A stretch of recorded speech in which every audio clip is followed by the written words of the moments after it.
All right, he's not gonna let me give him a nice intro. I was gonna give you a whole nice introduction. Well, I'll just All right, all right, ladies and gentlemen, Michael Shannon. Thank you for. Sorry. Did you have something prepared? No, it's all right. Okay. So, thank you. Thank you for being here. Have you been to Karlovy Vary before? No, I've never been here before. I've never been to the Czech Republic before. Me neither. First It's time. been. What do you make of it? It's incredible. Yeah, it's beautiful. So, first of all, you've just come off of how long of doing Broadway, Long Day's Journey into Night? Terrific. Yeah, I was doing that. Thanks. That started the beginning of April. So Yeah. April, May, June, 3 months. And this was a 4-hour show. You were with Jessica Lange, Gabriel Byrne, a lot of other fellow great actors. What I would imagine you're pretty exhausted, right? You need a trip to Europe for after that. Well, I really love doing it. I don't know if anybody's familiar with this play, Long Day's Journey into Night. It's considered one of the probably top plays ever written in America, anyway. And so I thought it was a real privilege to get to do it.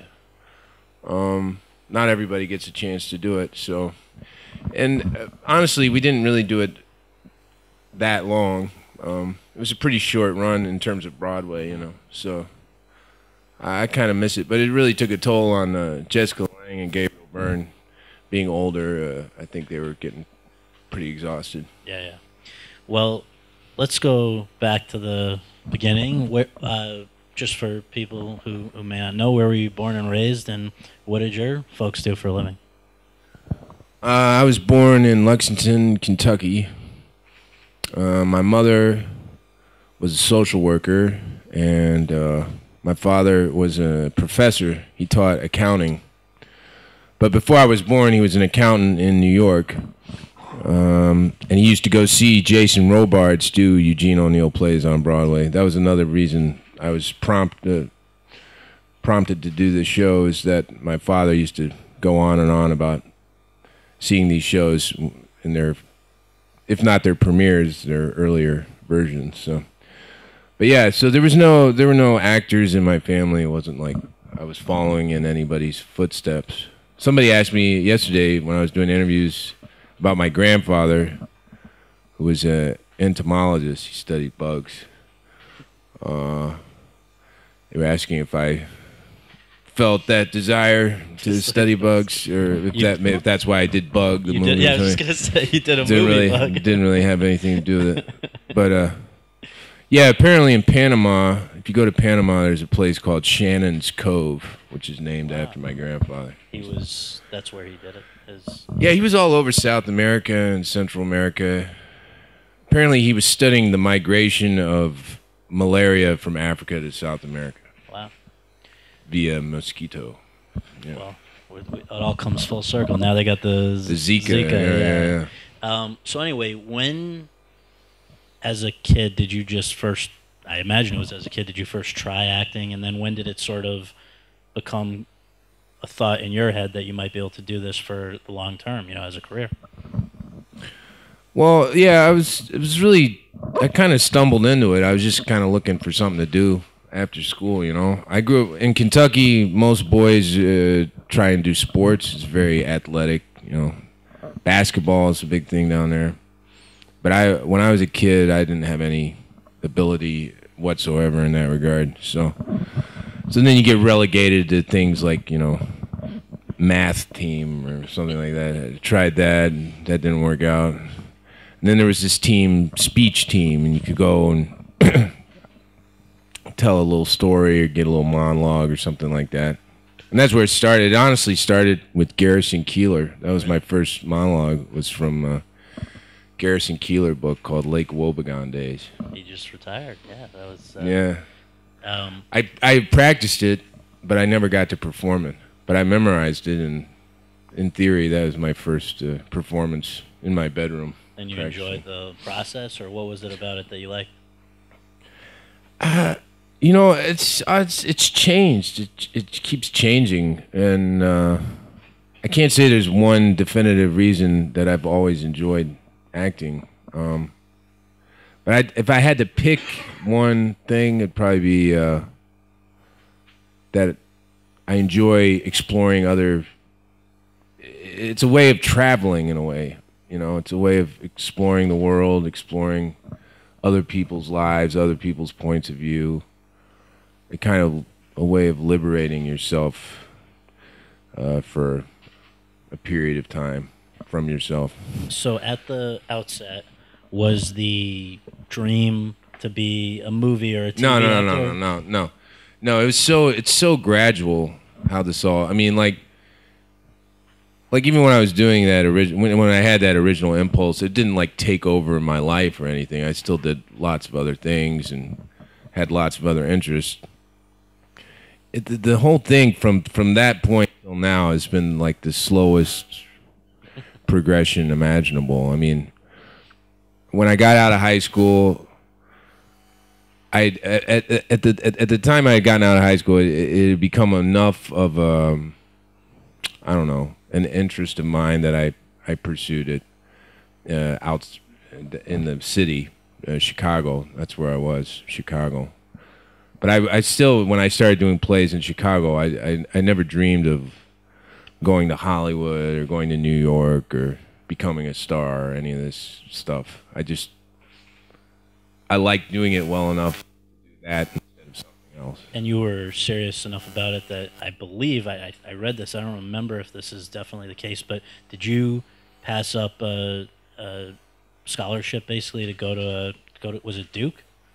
No, what happened was my father, because he was a professor at DePaul University, I could have gone there for free. Any of his kids could have gone there for free. And they actually have a very good theater program there. So he was begging me. He was like, please go to college. And I was already doing shows in Chicago. So I just said, why would I go study something that I'm already doing? It doesn't make any sense. What is a Red Orchid Theater? Yeah, Red Orchid Theater is my theater company in Chicago, a theater that I helped found. I wasn't the founding father, but I was there when it started. It's been around about 23 years, and I've done a lot of shows there. Continue to, right? Yeah, I was there last fall, and the only show I've ever directed, I did at Red Orchid Theater. My favorite writer is I'm not going to say his name right. Eugene Ionesco, or I think in Romania it's Ionescu. But anyway, he wrote The Rhinoceros and Bald Soprano and all that. But I'm a huge fan of his, and I directed one of his plays at Red Orchid. That's great. Yeah. So, if you were to take yourself back, just in your mindset to that time when you had this turning point, you didn't go off to college, you're gonna go full steam ahead with acting. Would you have been just as happy to have had a long but sort of anonymous career as a working actor in the theater, or was it important to you to see what you could do in a screen career as well? Yeah, you know, it's hard to answer that question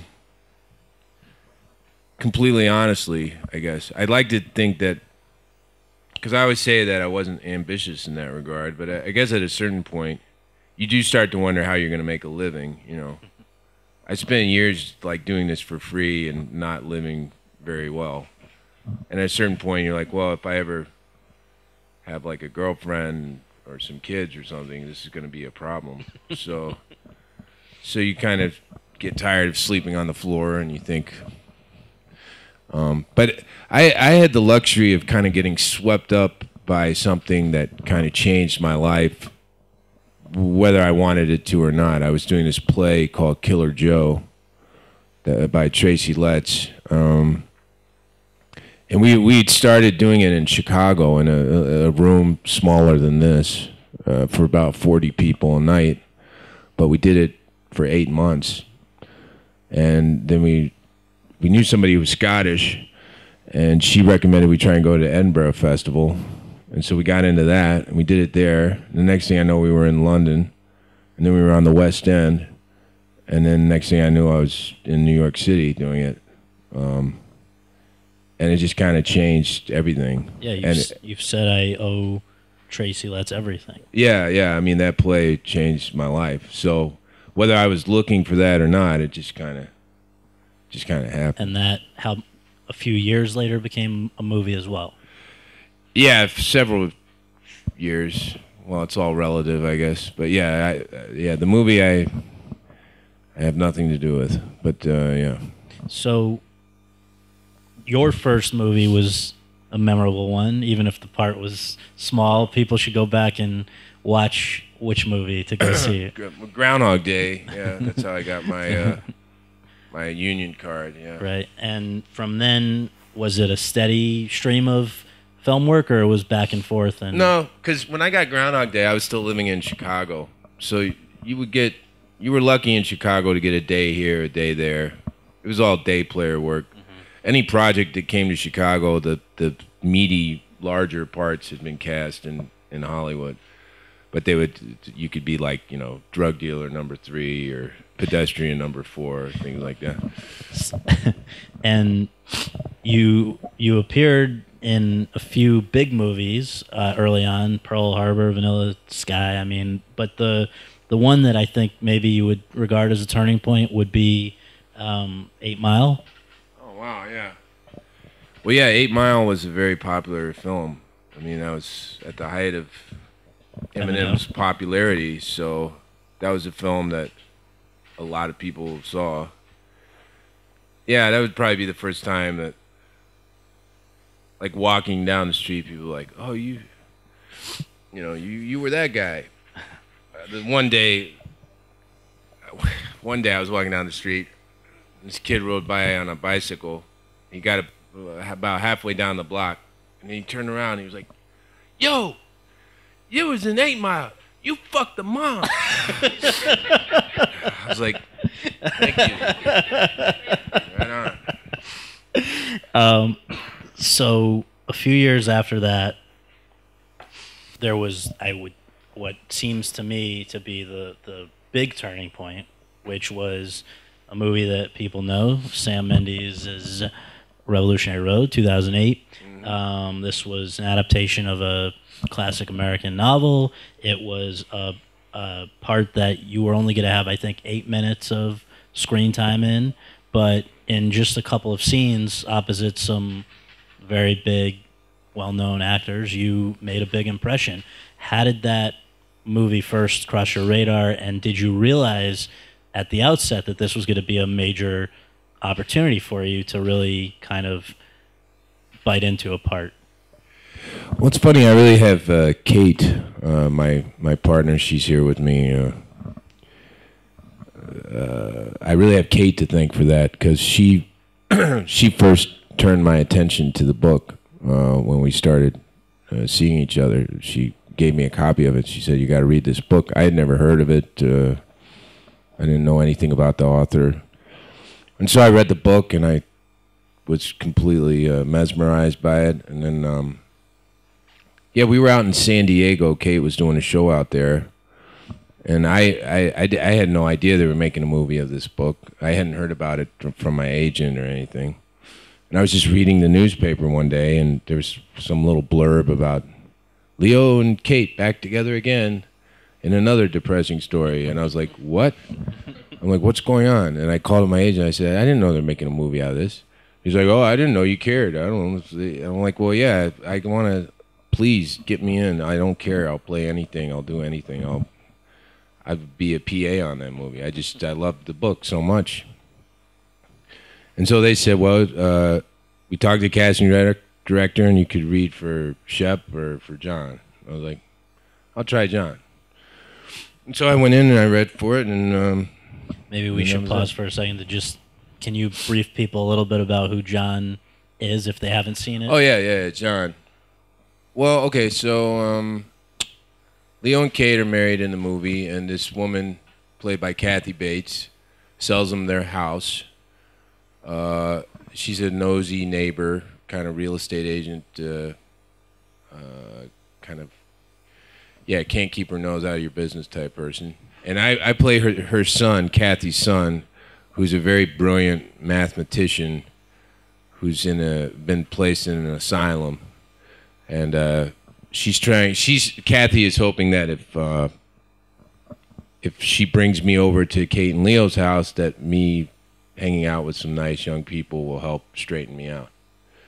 So that's the premise, yeah. And for you, I know you've done a bits and pieces in other movies before, so maybe this is a stupid question, but was it intimidating to be in scenes with Kate, Leo, Kat? I mean, it was reunion of Titanic. People were saying if they had both survived Titanic, this is what their lives would have become.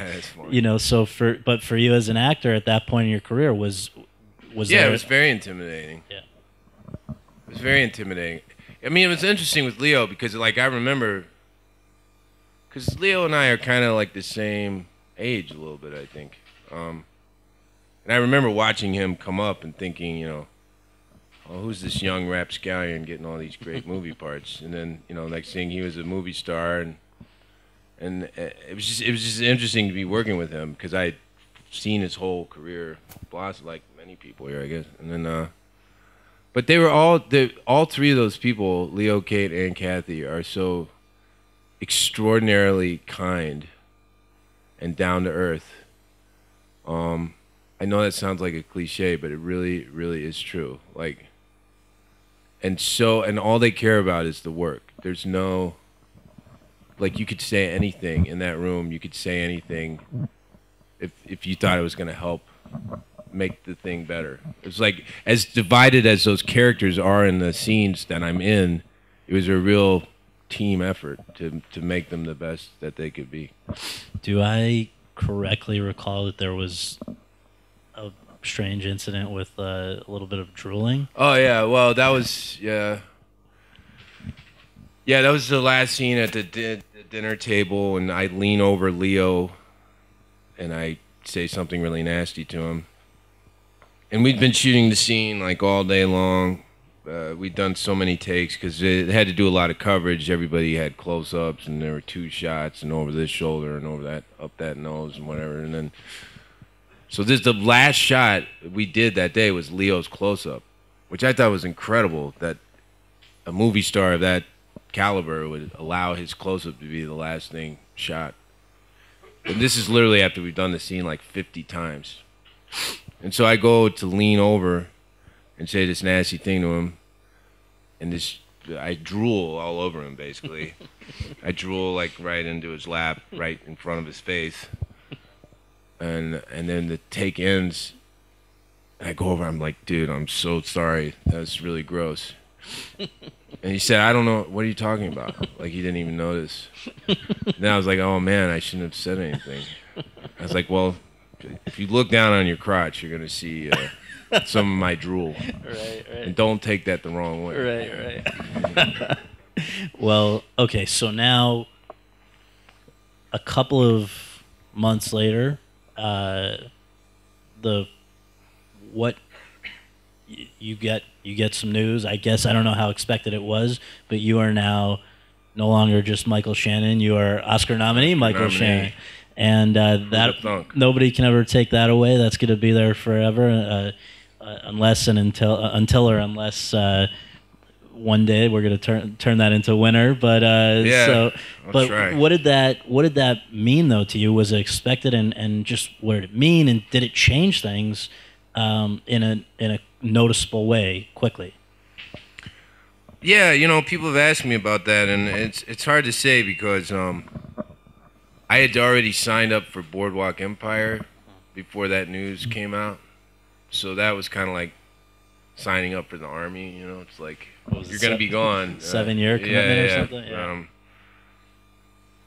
But it's like I said, I've never been able to see a particular point in time as the point where like everything changed or something. It's just always seemed very, very slow. Like, because, you know, at the end of the day, that nomination means a lot to some people, and to other people it doesn't mean much of anything, you know. And What about to you? To me, I couldn't. I was just shocked to be there. You know, I mean, it's very dreamlike thing. I mean, You were nominated, I think, again opposite Downey and Philip Seymour Hoffman and like and Heath. Heath. Heath. Downey, Who was the fourth? Good question. Oh, Josh Brolin. Oh yeah, from Milk. Yeah, Milk. It's a Good pretty old Josh. impressive Yeah, group. yeah. It was kind of bittersweet, honestly, because you know, Heath obviously won, and his father made the acceptance speech, and my father died just before I got the nomination, so it was kind of weird watching the father of someone died make a speech on his behalf. Yeah. And thinking about my own father, it was a very trippy thing. Yeah. So, I guess your largest audience because Revolutionary Road was a great movie, but I don't know if it was you would call it a blockbuster or some of these other So the biggest audience probably that you'd had up to this point would be Boardwalk Empire, right? You go to HBO, Yeah. you're playing Van Alden. Did you like doing a television series? It's certainly different. It was different from anything I had done. I mean,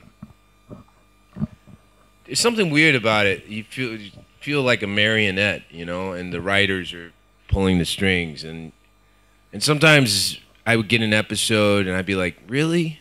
That's where you're gonna go with this? Like, there's so many other things we could do, and you're gonna do this, but you don't get any input, you know. And it's not like you get input on a film. It's not like you can walk in and say, well, I think it should be like this. But with a film, you get the entire story. You know what you're getting into. It's like, this is what we're going to shoot. Do you want to do it or not?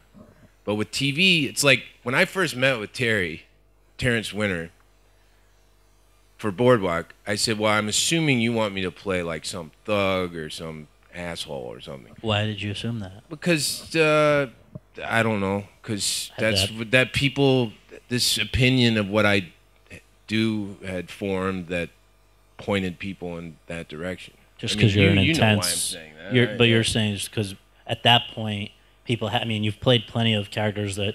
I mean, Freeheld and others where you're not a villain, but you think it's just because people see you as an intense guy. It's something. Yeah, it's something that is beyond my control. It happens, and next thing you know, people are like, "So why are you always playing this guy?" And I'm like, "But I'm not always playing this guy." But that's what you think. So I don't know what to say about it. Yeah.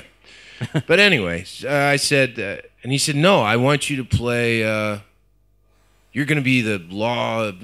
You're going to be a ultra religious, law-abiding. All you want is justice, and you're on the side of the law, and you're just a great guy, and you're going to be like the avenging hero." I'm like, "Oh, really? Oh, that's interesting. That would be really interesting." And then by the end of the first season, I'm like drinking and screwing strippers and killing people. I'm like, well, it's not what you told me, but it's too late now. Right, you're in. So then 4 more years of, So it got less enjoyable as it went along? Yeah. But that's, I mean, don't get me wrong. A lot of the episodes I like, and I really like the directors on the show and the actors I worked with. But it was an interesting experience because it was.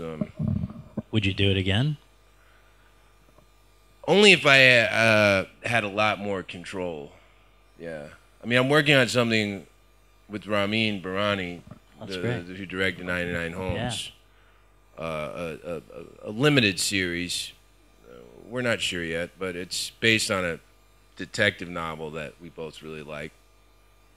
And but I would be like a producer on it, and I would be able to say no. No bullshit. Yeah. That's great. So that's somebody that you'll be reteaming with Ramin, and we'll talk about 99 Homes. But the person that I think you've worked with more than anyone, going back to Shotgun Stories, and then Take Shelter, and then this year Midnight Special, and Briefly Loving, is Jeff Nichols. So. Yeah. How do you know Jeff, and why do you guys keep working together? I I met Jeff through one of his teachers. I did the Sundance Filmmakers Lab one year, and a fellow named Gary Hawkins.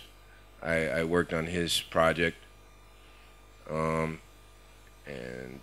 people that aren't familiar with that, they take a filmmaker, a writer, director, and they give them the opportunity to make 2 or 3 scenes from a movie they're trying to get done. It's a great program, and so I did this for Gary, and then he took his scenes back to his class of students in North Carolina School for the Arts, and one of those students was Jeff Nichols, and Gary said, "Hey, look what I did this summer," and all the students watched the scenes. And after Jeff watched the scenes, he went up to Gary and he said, "Hey, Gary, I really like your scenes. Those are cool." He's like, "Who's that guy in the scene?" He's like, "Oh, that's Michael Shannon." And Jeff was like, "Do you know how to get a hold of him?" Gary's like, "Well, yeah, probably, but why?" And Jeff's like, "Well, I think I got an idea of something I want to show him." Gary's like, all right, I'll look into it. So then Gary's like, "I got this kid in my class, and he wants to send you a script. You don't have to do it. He's a nice kid and whatever." I'm like, "Well, hell, I'm not doing nothing." So Jeff sent me Shotgun Stories. And this, just to keep the timeline straight for people, this is pre even Revolutionary Road, right? I believe so. I just finished doing Bug, the play, right, in New York. That's how I remember it. And I came from New York back to Chicago. And, yeah. So he sent me the script, and I read it, and I was like, this might be the best screenplay I've ever read in my life. I was really knocked over by it. And so I called him back up, and I said, this is really special. He's like, "Well, do you want to do it?" And I'm like, "Yeah." Like, "Where are you doing it?" He's like, "Well, I live in Arkansas, so we're going to do it in Arkansas. And I don't have any money. I mean, I can't pay you anything. And you have to stay at, like, one of my parents' friends has an extra room. And you can stay there. And my mom's going to make dinner every night for everybody. And we're going to shoot out in the country. It's going to be hot as shit. And there's no trailers or anything. And we'll have, like, lemonade and stuff." I'm like, "All right." And he's like, "This is my first." I'm like, "Yeah, I know." And so I went down there, and I did the movie, and it was a great experience for me because, I mean, it's not like I was a huge expert, but I had more experience than I think anyone else there. I'm pretty sure I was the only, like, actor there. Now that thinking back on it, I don't even know how I got away with it, because if SAG found out, they would have dumped me out of the union. Right. I don't know if I got an exemption or what, but Jeff kind of looked at me. He's like, "So how do you do this? What's?" He's like, I mean, he knew more about lenses and things like that than I did, but in terms of, like, dealing with acting and stuff like that. Do I remember correctly also that you did? I mean, I think you helped him finish the movie, right? Financially. I tried, yeah. I mean, maybe I did throw him a couple bones, yeah. Because what happened is we shot Shotgun Stories on film. The money he had, he spent it on the film. That's what he spent it on. Everything else, everybody worked for free. There was nothing, but he was bound and determined to shoot his first movie on 35 anamorphic film. But he didn't even have enough money to develop the film.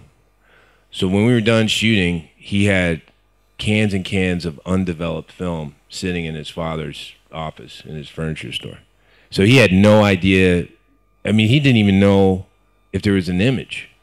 He just had the film and canisters, and he had to get additional money from his uncle to develop the film so he could finally see it. And then it took him, like, over a year to edit it.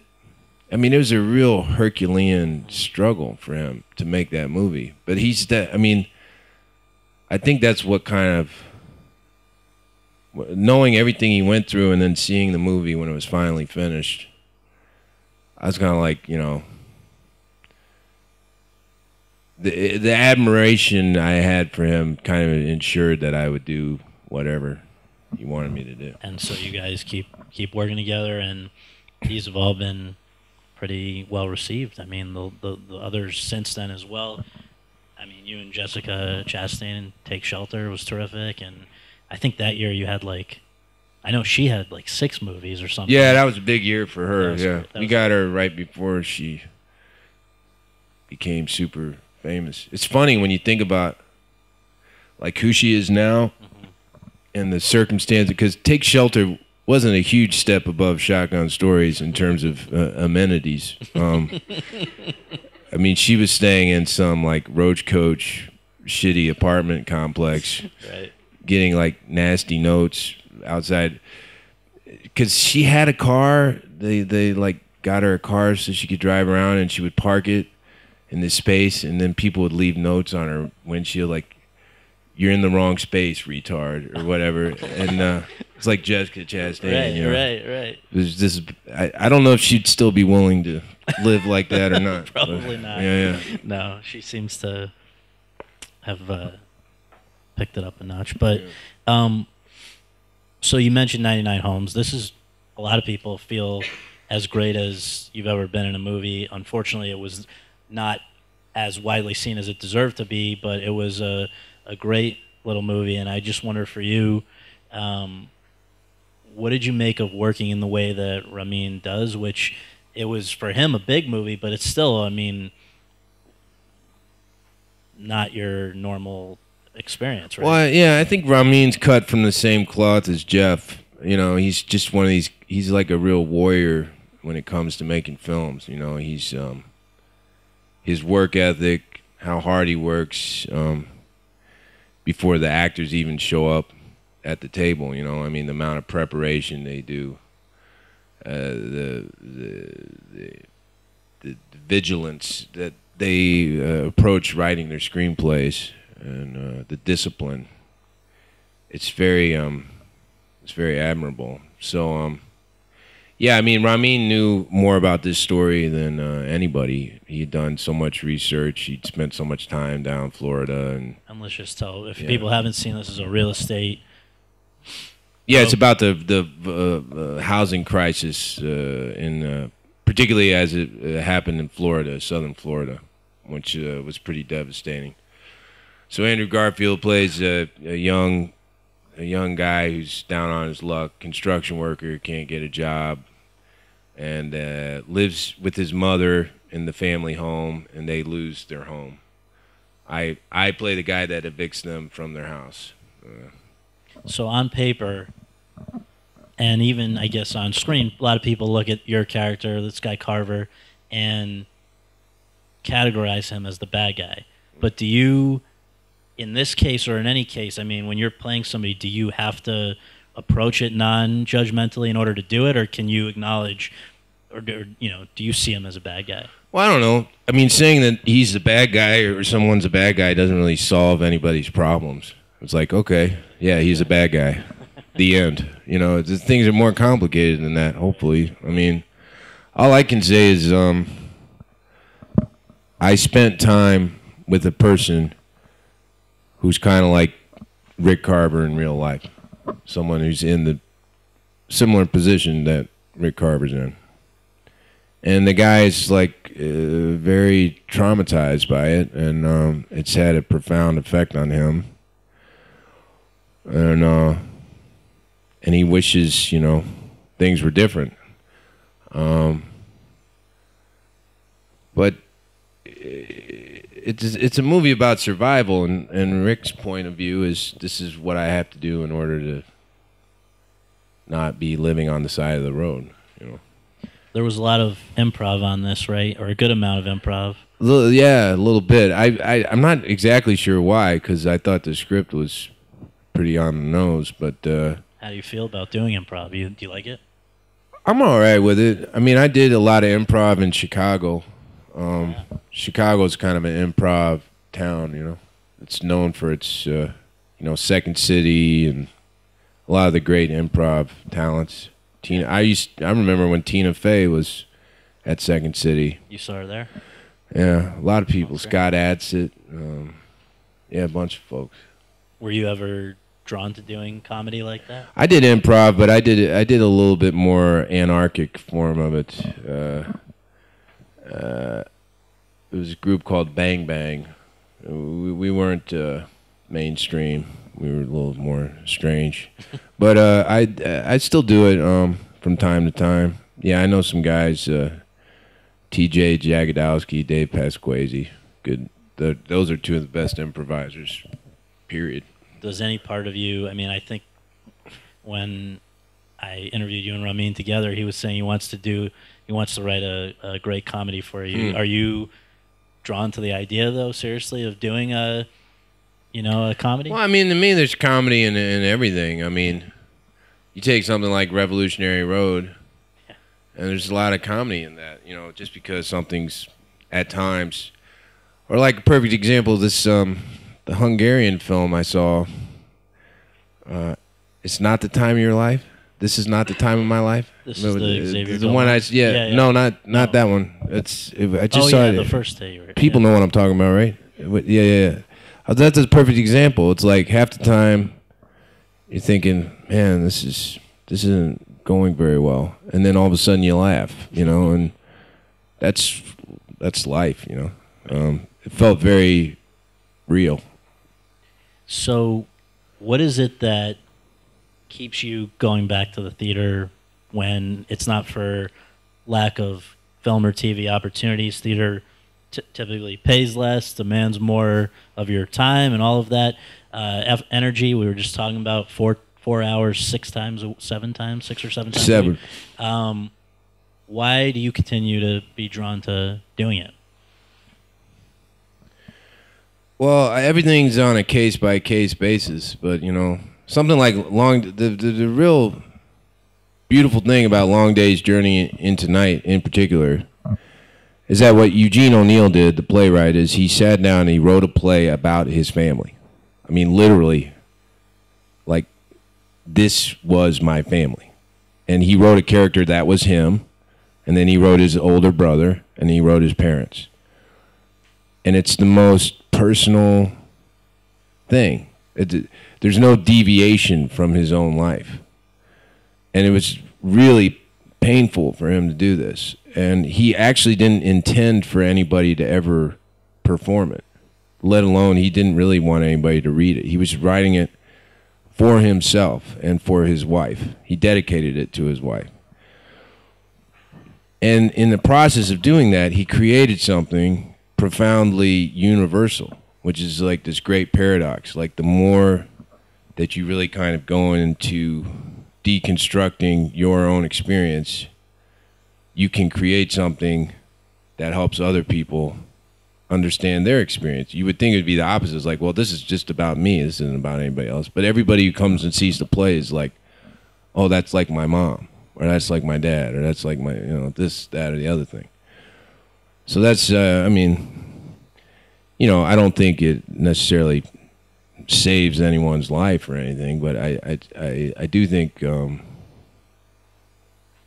people are moved by it, and I'm moved by it, and that makes it worth doing, I guess. But that kind of could happen with a film or a TV series. Is it for you as just personally? Do you feed off the live audience, or what is it? Well, it's just deeper. It's like doing a movie is like swimming, and doing a play is like deep sea diving, because you just keep going. As every performance, the first performance you do in a play, you're just terrified and hoping you literally just want to skip it. It's like, if I could just skip this one and get to the next one, because you're so scared, your heart's beating so fast you can't. And then you do the second one and you relax a little bit, and then next thing you do, you're doing the 50th one, and then you're really kind of like maybe starting to understand what you're doing a little bit. And then, and you just keep descending and getting more and more. Because the thing is you never get it right. You never like, oh, I did that perfect. I never need to do it again, because there's no way it'll ever be any better than that. Is there, though, a tipping point where, you see some of these folks are doing a show for 2 years or whatever, and I just wonder at a certain point, have you discovered what you can discover, and you just kind of go the repetition or the routine or whatever? I've never had that experience. I mean, I have done, like, I did Killer Joe 400 times. Wow. And I did have a point where it was starting to, I wasn't feeling so good anymore. You know, it starts to affect your mind a little bit. But it wasn't a boredom thing. It was just spending that much time in such a dark place. I got out of Killer Joe. I mean, it ran a lot longer than I did it. I had to get out. I got out, it's sad too, I got out right before Michelle Williams came into it. I would have liked to have done it with her, but I didn't know she was going to come into it. Right. And I was just like, I don't think I can do this anymore. But it takes a long time for that to happen. Really? Yeah. All right, last question from me, and then take some from the audience if it's all right.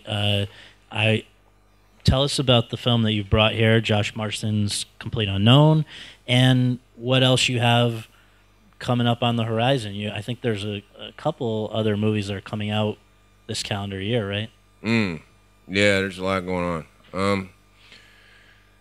Yeah, Complete Unknown is a movie Josh Marston wrote and directed. Stars Rachel Weisz as a young woman who has gotten into the habit of changing her identity completely every so often, becoming a completely different person. But she has started longing for or pining to see her old boyfriend from college. And so she finds a way to get into his birthday party at his house. And he hadn't seen her in a very long time, since they were in college together. And he slowly starts to realize who she is. And then, you see the fallout from that. So, it's a really great script about, obviously about identity and about the restlessness that some people feel in life, but balanced against wanting to have connections, meaningful connections with other people. And it's just, I had seen Josh's movie Maria Full of Grace that left a big impression on me, as it did a lot of people. So, I was excited to work with him. And, in terms of other stuff coming out this year, I mean, I had some stuff come out, Elvis and Nixon, Midnight Special. I did this Tom Ford movie, Nocturnal Animals. Yeah, that's the one that I'm really... Yeah, I'm really looking forward to that. That's with Jake Gyllenhaal and Amy Adams and this kid, Aaron Taylor Johnson. He's real good. And what's I know you can't get too into it, but like, what's the general... Well, it's based on a book called Tony and Susan, and it's basically... It's a story that exists in two worlds. Amy Adams plays this art dealer in L.A., and so you're in her world at the beginning of the movie, and about halfway through the movie, she gets a package in the mail from her ex-fiancé, who was a struggling writer, and he says, "I finally finished my book. Here it is. I wanted you to read it." So she starts reading the book. So you go back and forth between her life and the world of the book, her reading the book, and they couldn't be more different. It's really, I think it'll be pretty exciting. And Tom's a good director.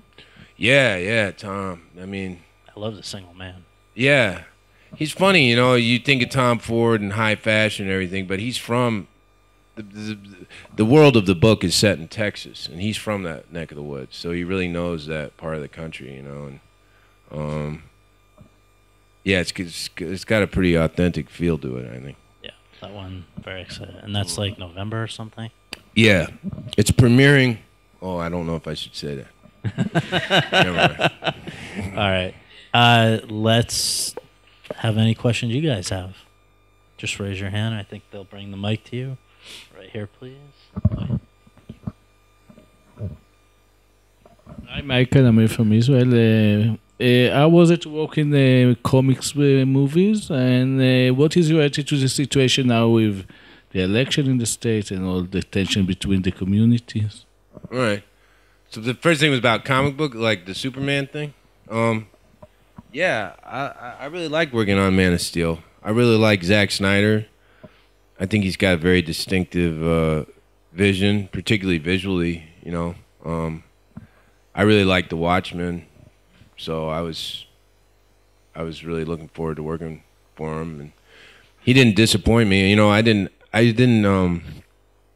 really look at it as just a comic book movie. I mean, there's obviously long stretches of it that are about action and whatnot, but I really like the story of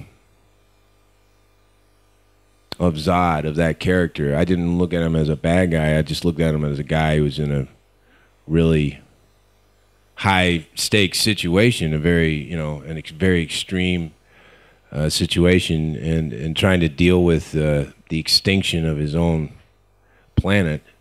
I thought that was pretty heavy and relevant, honestly, if you think about what we may be facing at some point. So I didn't say, oh, whoopee, I'm in a comic book movie. I took it as seriously as I would take anything else.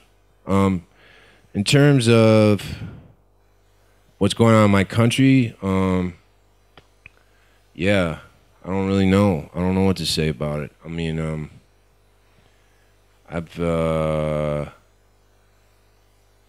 the way I look at it is I just try and enjoy my work, and I try and enjoy being with my family. I don't really, this probably sounds kind of lame, but I don't feel like I could have much impact on that. I mean, I don't know what I could do about it.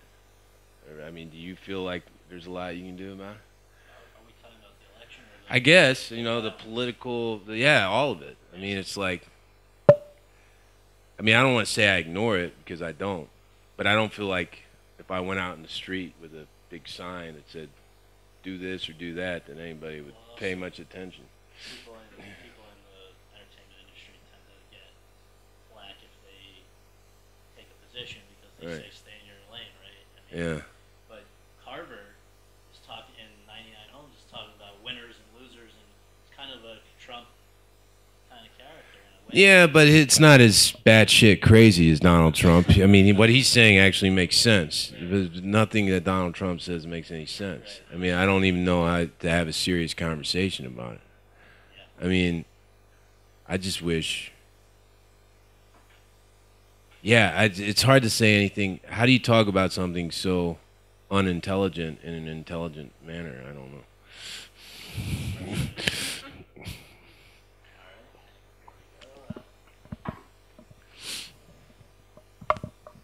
Well, I would just like to ask you about your experience on working, however brief, with Terry Malick during the shooting of. Yeah. Yeah. I'm not, you know, I like Badlands, but I'm not under the spell of Terrence Malick. And that's gotten me in trouble.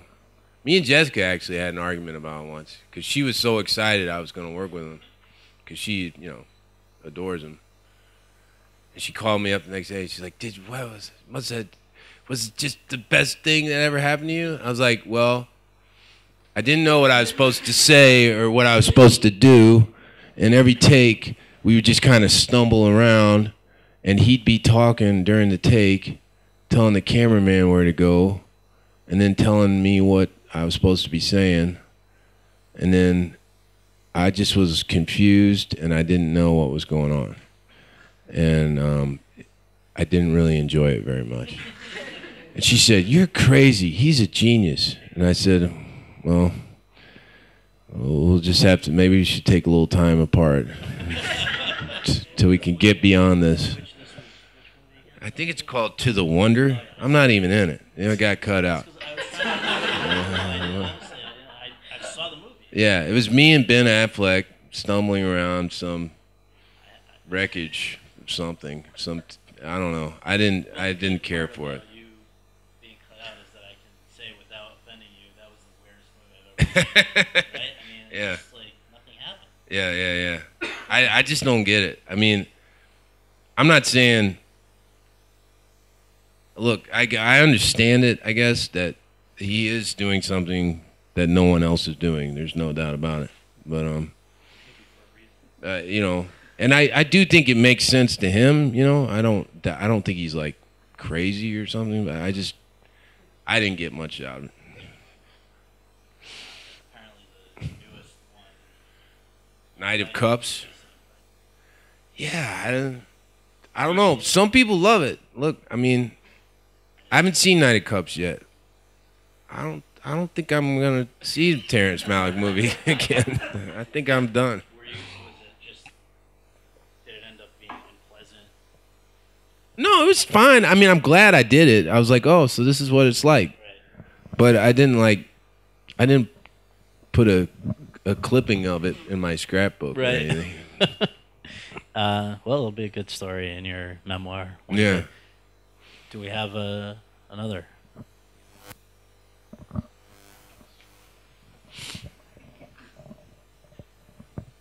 Hello.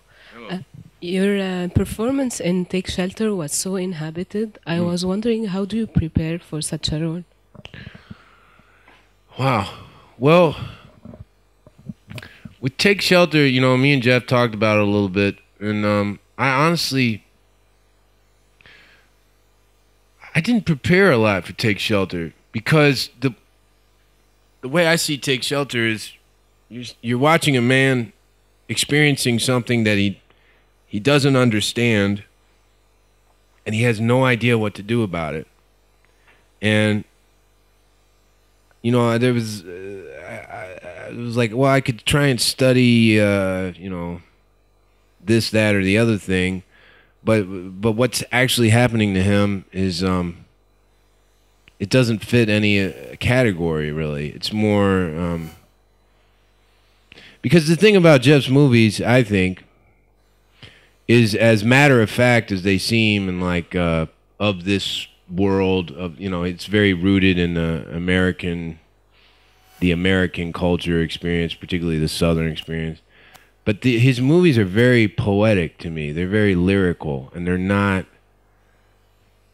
You know, a lot of people think that, this is a movie about mental illness, or it's a movie about this or that, and to me, it's bigger than that. And so, I approach it more from just from my own imagination and my own feelings. I don't look at some outside source to help me figure it out. Yeah. You know, like to me, Take Shelter is just about how do you live in the world. Like, for example, this question somebody was asking me about the current state of things. How do you feel about that? Well, Curtis is a guy, he's living in a world that is always vaguely threatening. You know, it's not, the storm is just a symbol of this unease in the world, you know, and how do you manage to exist, particularly if you have a child or a family, without like losing your mind, because you're constantly thinking, you know, it's like I have 2 daughters now. I can't imagine, you know, if something bad happened to them. And we live in Red Hook, and, you know, there was a hurricane. We had Sandy. Our neighborhood was uninhabitable. And so we actually had a storm like that. And, yeah. And so, you know, you want to be able to protect yourself and your family from this, you know, something that you can't possibly even begin to fathom, really. And so how do you deal with that without going crazy? You know, how do you not? And so for me, that's just something that I kind of inherently understood, I guess.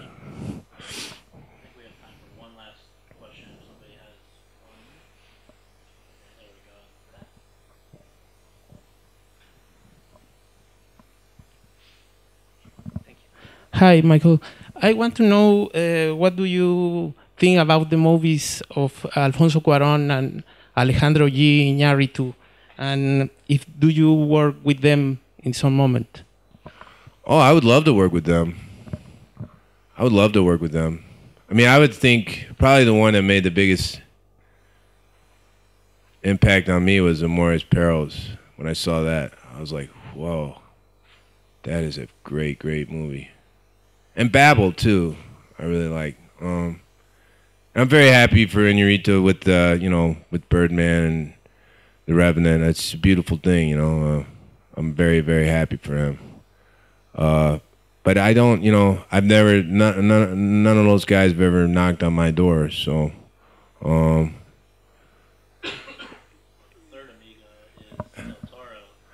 going to be working with Guillermo del Toro in the fall, and that I'm very excited about. It's called The Shape of Water, and it's with Sally Hawkins, Richard Jenkins, and some other people. Octavia Spencer. Yeah, and it's a good script. I'm really excited about it.